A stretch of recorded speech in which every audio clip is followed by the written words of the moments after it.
they're all the time kind of moving around since my drone is there blocking them and all the time and drilling and all that stuff. So that's actually a very good trick if you have like a couple of zealots focus firing in a hatchery. That's what you gotta try and do pretty much every single time if you think your hatchery might die from it. And usually your hatchery is saved if you have enough drones drilling, or if you have enough units killing those zealots before your hatchery dies, and whatever else. Well, now that I have Ultra Cavern and I have such an army advantage, I even have kinda economy advantage, so it's pretty much obvious that I've already won this game. I cannot think of any way how he could possibly even begin to regain this game or anything. Like there's nothing he can do. I have so much ultra link that it's simply over. Now over here, that's one thing as well.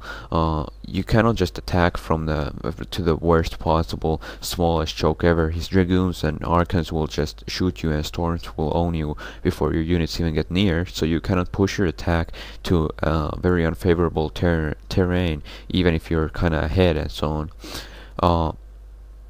Now I'm scouting if he has any hidden expansions over there. I noticed that he had a probe like on the left, on the right side of the map.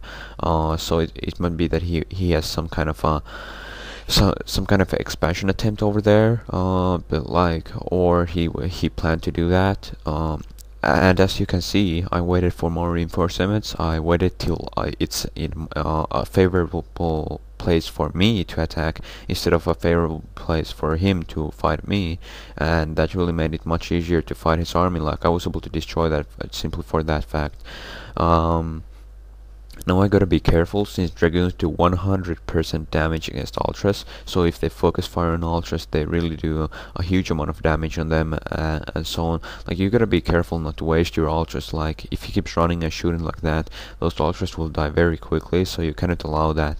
Dragoons are not so good otherwise in late game, but they're very powerful when it comes to damaging ultras and so on.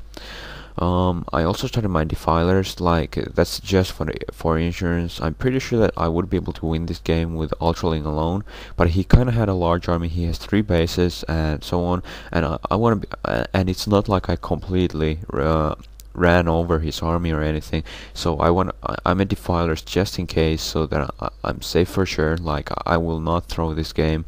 I will try my best until the very end, and that kind of attitude will help you win the game. I noticed with my overlord that he had an expansion attempt over there.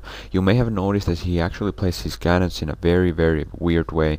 That's simply for the fact that if he had placed those cannons perfectly, my patrolling links and my overlords would have seen the cannons for sure.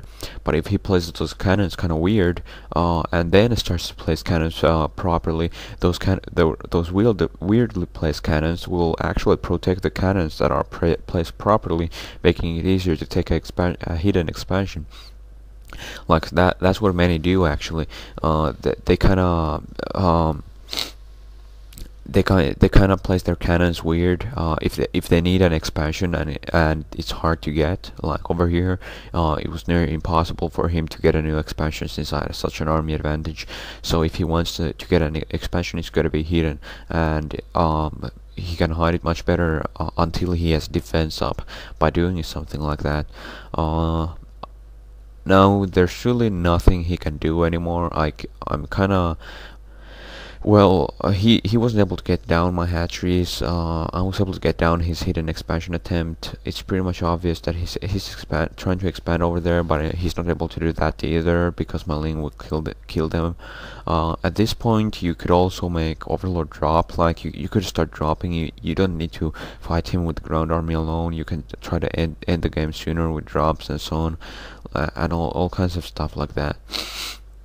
Now I'm kind of preparing some kind of a surround over here, bring my defilers over.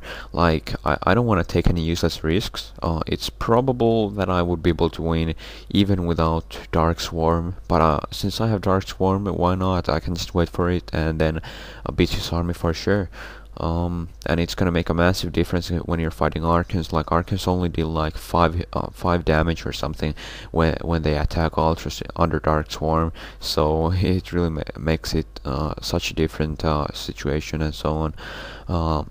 Over here, I attacked his expansion from below at the same time, and for that reason, I'm able to take that expansion down and so on. Like, it's GG. Thanks for watching.